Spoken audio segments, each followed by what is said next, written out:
Hello everyone. Welcome back to another episode of Francis Entertainment Center. Oh, Callie. And the next stories are Big Pink Loser and Bubble Buddy. Enjoy the video. As Patrick wakes up one morning, a parcel is shoved into his mouth. Curious, he opens it and finds a large, shiny trophy inside. Excited, he starts showing everyone his new award, including the jellyfish and even the Bikini Atoll Island. He showed his thought off to SpongeBob, then realizes that the trophy is actually for him after spotting his name on it. Patrick is disappointed as he hands the award to SpongeBob, feeling even more disappointed when he unwittingly opens a closet filled to the brim with SpongeBob's awards. SpongeBob tries to help him find a way to win an award. Eventually, Patrick decides to get a job working alongside SpongeBob at the Krusty Krab. Squidward discovers that Patrick is hired and quits as a result. First, Patrick is assigned to take some foods to a customer. However, every time he brings it to the customer, he eats it, even as SpongeBob breaks down the process for him. A simpler task SpongeBob gives Patrick is to answer the phone, but he ends up getting angry when he thinks people are calling him the Krusty Krab when they are actually calling the place itself, leading SpongeBob to tell him that the Krusty Krab is the name of the restaurant. At this point, Patrick is almost completely demoralized, but SpongeBob urges him on. Patrick follows up with sweeping dust from under the floor near table 3, but uses the wrong end of the broom, and while sweeping, a customer approaches to ask him if he came from Stupid Town, which saddens Patrick further. Suddenly, a delivery man comes in with a load of awards for SpongeBob. This greatly infuriates Patrick to the point where he whacks the floor with a broom 8 times, making dust fly everywhere, and all the customers cough. Patrick loses control and laments that he will never win a trophy. After rushing the frustrated and disheartened Patrick off into the kitchen, SpongeBob presents him with the simple and basic task of opening a jar. When even this proves to be difficult at first, SpongeBob instructs him to do it exactly as he does. This mantra prompts Patrick to open the jar successfully. However, for a second, Patrick thinks he broke it. SpongeBob tells him he did it right, and he and SpongeBob begin celebrating. Patrick now feels more confident and poised, and he controls his temper by telling SpongeBob how he opened the jar. SpongeBob tells Patrick to do what he does, and he will have an award someday.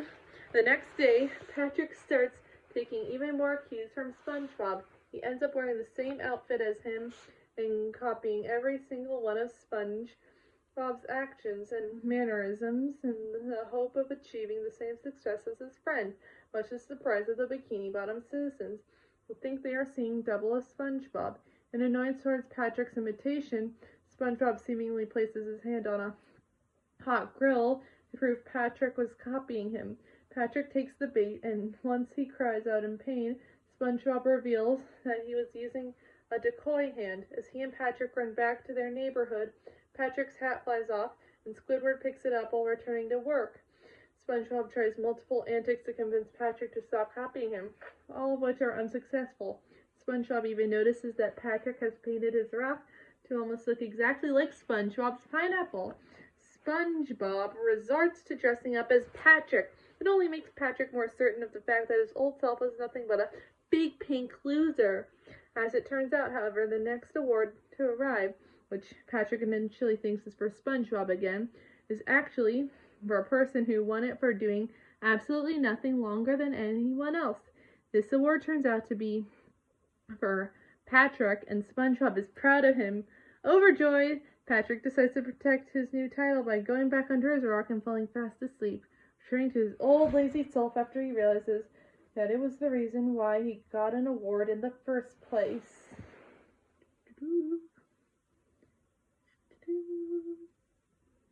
As every day is a holiday for SpongeBob, he wakes up wearing a Viking costume and proclaims it to be Leif Erikson Day.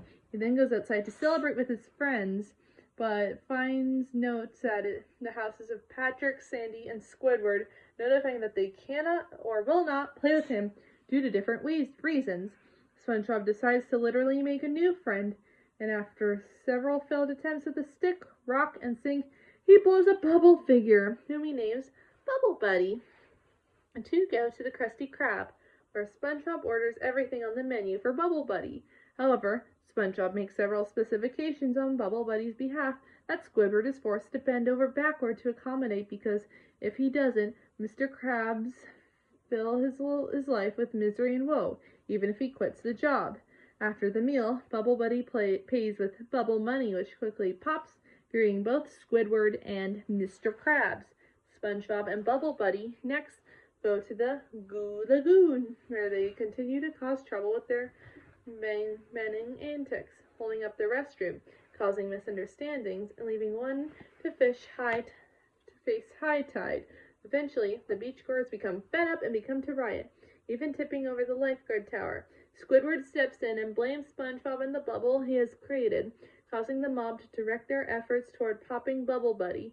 They surround SpongeBob and Bubble Buddy, brandishing sewing needles and chanting their intent to pop the bubble. SpongeBob tries to escape by inflating Bubble Buddy when he fails to fly away from the crowd's grasp. SpongeBob implores them to realize that Bubble Buddy is a special friend, prompting the crowd to remember similar friends of their own. Unfortunately, this is not enough to change their minds. As the crowd throws SpongeBob out of the way, Squidward brings down his needle. All of a sudden, Bubble Buddy comes to life and catches Squidward's arm before the needle reaches him, much to the shock of everyone except SpongeBob. Bubble Buddy informs SpongeBob that things are getting a little weird out around here and departs in a bubble taxi, floating into the sky and wishing SpongeBob a happy Leif Erikson day. The majority of the crowd, satisfied, leaves to go on with their lives. SpongeBob happily cries to his friend, blowing up so fast before leaving in a flurry of bubbles. All but one of them pop, and Squidward, left behind in a daze, awkwardly greets it.